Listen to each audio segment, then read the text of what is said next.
Thousands of young people from all over Russia have gathered by a picturesque lake north of Moscow. But they haven't just come to sunbathe and swim, they are taking part in the Селигер 2010 International Educational Youth Forum. And top of the agenda is sharing ideas on innovation with Russian experts and leaders.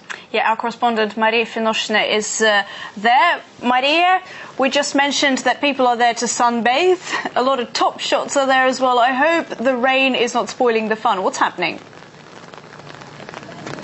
Yeah, it's raining here, exactly. Well, I have to say that the place where I am now is indeed known as Селигер 2010 camp. It's some 400 kilometers northwest of Moscow, near the lake of Селигер, rather beautiful, from which it took its name.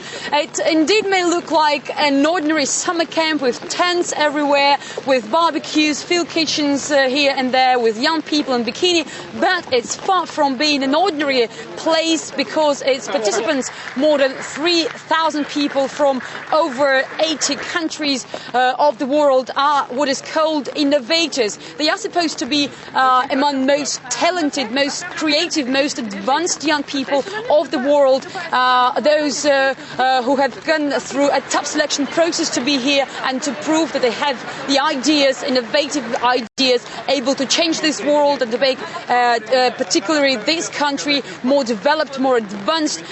They've all come here with their own projects to share it with other participants, to work on it, to develop it, and also to find sponsors. Russia's President Dmitry Medvedev is well known as the man who's always been promoting high-tech technologies and internet.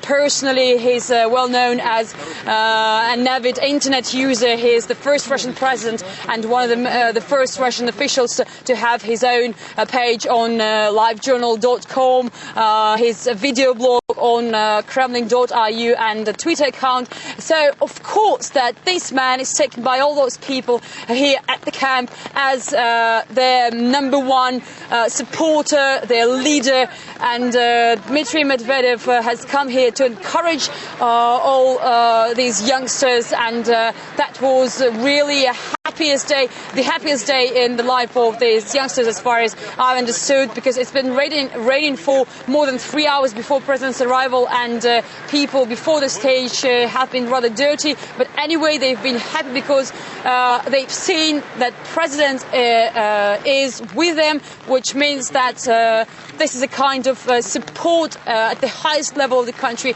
and they've been pretty much encouraged with this rather short but very emotional speech by President, given here before hundreds of participants of this camp. Out of 3,000 participants, there are 500 members of so-called Future Russia community. They are in charge of working on this Skolkovo project. Just to remind you, the idea was pushed forward by President Medvedev just a year ago to create a national Silicon Valley here in Russia, an innovation city, a city of future, which will be able to gather the best brains of the country to develop the country, to advance it. And let's now listen to what the head of this community has to say about how things are going on and how this project is progressing. You can't just build a technopark in a field and bring people in. You need to create the right conditions. There are numerous factors, and the recipe for success is very complicated. For example, no one has yet been able to repeat the success of Silicon Valley. Our main task is to work out the magic recipe and give it to Skolkovo's management. Okay, thanks for bringing us the very latest there. Maria Finoshina, our correspondent at the Селигер 2010 International Educational Youth Forum. Yeah, Russia's answer to Glastonbury.